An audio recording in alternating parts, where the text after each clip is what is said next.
देखिए, भारत छोड़ो से संबंधित क्वेश्चन था जिसका राइट आंसर महात्मा गांधी ना होकर यूसुफ मेहर अली था। 21 तुक्के भी लगा दिए। और टोटल अटेम्प्ट की बात करें तो देखिए, आप मॉक नहीं देते हैं तो भी एग्जाम निकालना एक फिजिकल हो जाता है। तो हेलो एवरीवन, किसी भी एग्जाम के लिए मॉक देना उतना ही इम्पोर्टेंट होता है जितना कि नोट्स बनाना। तो एक बार आप नोट्स ना बनाकर भी शॉर्ट नोट्स को मार्केट से लेकर रिवीजन कर सकते हैं, लेकिन यदि आप मॉक नहीं देते हैं तो भी एग्ज़ाम निकालना एक फिजिकल हो जाता है। तो इस सीरीज़ में आज मैं अपने मॉक का एनालिसिस करने वाला हूं, जो कि आज था संडे और आज था 23 जुलाई संडे, जिसका मैं मॉक एनालिसिस करने वाला हूं। तो आज मेरा ये पहला मॉक था जो कि आप लोग यहां पर देख पा रहे हैं। तो फ्रेंड्स, फिर एक नए दिन और एक नई जर्नी। तो चलिए आज के वीडियो को शुरू कर लेते हैं। तो फ्रेंड्स, आज संडे था, जो कि मैंने आपको कल के ब्लॉग में बताया था कि मैं संडे को मॉक दूंगा, जो कि आज मैंने मॉक दिया हुआ। और चलिए मॉक की विशेषता होता है। देखिए, मैंने आज अटेम्प्ट किया और मैंने टोटल क्वेश्चन अटेम्प्ट किया। अटेम्प्ट करने के बाद मुझे क्या लगा, आप यहाँ पर देख पा रहे हैं कि ये मैंने क्या क्या बनाया हुआ है। तो देखिए कि जो यहाँ पर मैंने डॉट के रूप में रखा, ये क्वेश्चन जो आते थे, लेकिन कुछ इनमें कन्फ्यूजन लग रहा था, तो ऐसे भी क्वेश्चन थे जो कि मैंने अटेम्प्ट किया। और ये जिसमें स्टार मार्क किया हुआ है, ये क्वेश्चन मुझे एक भी नहीं आते थे, बट मैंने आज फिर भी इनको अटेम्प्ट कर दिया, क्योंकि आज ये मेरा फर्स्ट मॉक था, तो इसलिए मैंने इनको अटेम्प्ट कर दिया। तो यदि टोटल अटेम्प्ट की बात करें तो देखिए कि जो मुझे परफेक्ट क्वेश्चन आते थे उसमें से 52 क्वेश्चन थे, और जो मुझे हल्का फुल्का थोड़ा कमी नज़र आ रही थी उनमें से मैंने 27 क्वेश्चन अटेम्प्ट किया। और जो कि तुक्के की बात करें तो आज चूँकि मेरा फर्स्ट मॉक था तो मैंने 21 तुक्के भी लगा दिए। और मैंने टोटल अटेम्प्ट 100 किए थे, जिसमें से मेरे 48 परफेक्ट में से सही हुए, 4 उसमें से भी गलत हो गए थे। और जो गेस वाली बात करें तो 19 सही हो गए थे और 8 उससे गलत हो गए थे। बट मैं आपको ये नहीं कहूँगा कि आप लोग एग्जाम में जब जाएं तो वहाँ पर आप लोग जा करके तुक्का ही लगाएं और ये करें, क्योंकि देखिए यहाँ पर मैंने 21 तुक्का लगाया था, जिसमें से 15 सही हो गए थे और 6 यहाँ पे मेरे गलत हो गए हैं। तो मैं आप लोगों को ये सलाह कतई नहीं दूंगा कि आप लोग ये करें, बट चूँकि मेरा फर्स्ट मॉक था तो मैंने ये कर लिया। अब चलिए देखिए, इसके बाद जब मैंने इसका कंप्लीट एनालिसिस किया तो मैंने देखा कि मेरा वीक पोर्शन क्या क्या जा रहा था। तो देखिए कि रीजनिंग में जो कि कथन कारण निष्कर्ष वाले क्वेश्चन आते हैं, जो कि यूपी ट्रिपल एस से किसी भी एग्जाम के लिए, यूपीएससी और यूपीपीसीएस सभी के लिए इंपॉर्टेंट हो जाते हैं। जैसे कभी कभी क्वेश्चन कुछ गाय बिल्ली या कुत्ते वाले आ जाते हैं, ये क्वेश्चन मेरे गलत हो ही जाते हैं, ये मुझे प्रॉब्लम करते हैं, तो मैं ये मेरा बी पोर्शन हो गया। और देन कंप्यूटर की बात करें, चूँकि सिलेबस में कंप्यूटर भी इस समय आ रहा है, तो कंप्यूटर के भी क्वेश्चन मेरे गलत हुए। और यूपी स्पेशल और करंट अफेयर्स से जितने भी रिलेटेड थे मेरे गलत हो गए, चूँकि मैं करंट अफेयर्स रिवीजन नहीं किया था। अब इसके बाद हमको एनालिसिस करने के बाद क्या करना है, तो देखिए कि मैं इसका कंप्लीट एनालिसिस कर लिया और इसके बाद जो भी क्वेश्चन थे जितने थे मैंने यहाँ पर साइड में लिख लिया।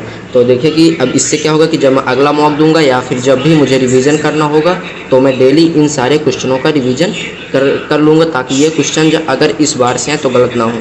अब आप लोग कहेंगे कि यहाँ पर तो मेरे करीब 18 क्वेश्चन के करीब गलत हुए, और जो तुक्के लगाए और ये थे इनको भी मुझे लिखना है, बट यहाँ पर मैं कम इसलिए लिखा हूँ, मैंने टोटल यहाँ पर 15 क्वेश्चन लिख लिया है, क्योंकि कुछ क्वेश्चन जो करंट अफेयर्स रिलेटेड थे या फिर जो आउट ऑफ सिलेबस थे, क्योंकि चूँकि हमें जो भी एनालिसिस करना वो हमें सिलेबस वाइज करना है। तो चूँकि ये मॉक में कभी कभी आउट ऑफ सिलेबस भी क्वेश्चन रख देता है, बट जितने भी सिलेबस से क्वेश्चन थे मैंने उन सबको लिख लिया जो कि मेरे गलत हो गए थे। और चलिए मैं आपको एक देखिए फैक्ट यहाँ पर ये बताता हूँ कि यहाँ पे भारत छोड़ो, अब मैंने देखते ही तुरंत महात्मा गांधी लगा दिया था, जो कि मैं आपको दिखा दूंगा और मैं यहाँ साइड में दिखा दूंगा।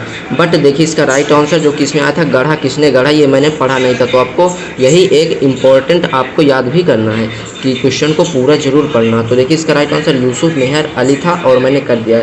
और एक अगला क्वेश्चन था जो कि था यूपी की जलवायु से संबंधित था। तो देखिए मैं आपको यूपी की जलवायु से संबंधित इसका आंसर तो इसमें ये दे रहा था, बट मैं आपको दिखा दूं तो देखिए कि मैं आपको बुक में दिखाता हूं। तो मैंने जो कि पढ़ा हुआ था, तो देखिए जलवायु से संबंधित था, तो जलवायु तो इसमें दिया था कि उष्णकटिबंधीय मानसूनी था, तो मैंने भी यही लगा दिया था। बट फिर जब मैंने सिलेबस में देखा और जब मैं डीप में आया तो यहाँ पर भी देखिए कि जलवायु दे रहा था कि प्रथम जलवायु की बात माने तो उष्ण एवं आर्द्र जलवायु लगाना है, द्वितीय में ये दिया है। और यदि इसका बेसिक फंडा माने तो जो इसका राइट है तो वो इसमें उत्तर प्रदेश का उपोष्ण कटिबंधीय आता है, तो ये भी ऑप्शन में था, बट मैंने ये ध्यान नहीं दिया था, बट अब से ध्यान हो गया, इसलिए इसको मैंने यहाँ पर भी नोट कर लिया और यहाँ पर भी मैंने इसको लिख लिया। अब ये अगली बार से गलत ना होने पाए, तो आपको भी इसी तरह करना है। और हाँ, किसी भी एग्जाम की तैयारी के लिए एक बेहतर स्ट्रेटजी बनाना भी इम्पोर्टेंट होता है। तो देखिए कि जो स्ट्रेटजी की सीरीज जो कि मैं डेली चला रहा था, जो कि आप ब्लॉग देख भी पा रहे होंगे और आपको पसंद भी आ रहे होंगे। तो देखिए कि मैंने कल का जो कंप्लीट किया था टास्क था मेरा जो कि आज संडे के लिए मेरा टास्क था, तो मुझे एक भी टॉपिक का जो रिवीजन करना था मैंने कर लिया है। और देन इसके बाद यूपी ट्रिपल एस सी के PYQ मैंने किया और इसके बाद टेस्ट किया। अब कल का मेरा टारगेट क्या रहने वाला है, तो कल का मेरा टारगेट है कि मॉडर्न हिस्ट्री का एक लेक्चर है और इकोनॉमिक्स की PYQ लेना है। बेसिकली रूप से यूपी ट्रिपल एस सी की जितने भी इकोनॉमिक्स आए हुए हैं उनका मुझे टारगेट ले लेना है, और हिंदी में वर्तनी का मुझे रिवीजन कर लेना है। और हिंदी का भी मैं आपको नोट्स दिखाऊंगा, बट आप लोग वीडियो को शेयर जरूर किया करिए और लाइक भी कर दिया करिए। और रीजनिंग के देखिए कि मॉक पोर्शन जो आज मैंने दिया था, तो जो कि वहाँ पर मुझे यहाँ पे ये इसमें प्रॉब्लम आ रही थी, तो इन सारे क्वेश्चनों को मुझे इसमें कल इनको कंप्लीट करना है, जो कि आज के टारगेट में यानी मंडे के टारगेट में मैं इनको कंप्लीट कर लूँगा। और यूपी स्पेशल के PYQ करना है और इससे भी नोट्स मेकिंग इसकी भी करना है, क्योंकि यूपी स्पेशल से भी काफ़ी क्वेश्चन मॉक में गलत हो रहे हैं। और यूपी ट्रिपल एस सी के कंप्यूटर के PYQ हैं उनको सारे को कवर कर लेना है, चूँकि यूपी ट्रिपल एस सी का नेक्स्ट एग्जाम लगा भी हुआ है, तो जितने भी PYQ उनको कवर कर लेना। पूरा सिलेबस पढ़ने की क्या ही ज़रूरत, क्योंकि टाइम भी तो होना चाहिए। तो और आई होप कि ये वीडियो तो आपको पसंद आया ही होगा। और हाँ, यदि आपको भी फ्री मॉक देना है तो आप लोग कमेंट बॉक्स में कमेंट करके बता दीजिए, मैं आपको बता दूंगा कि फ्री में मॉक कहाँ से दें, कहाँ पर फ्री में मॉक मिलेंगे। तो चलिए मिलते हैं नेक्स्ट वीडियो में, तब तक के लिए धन्यवाद।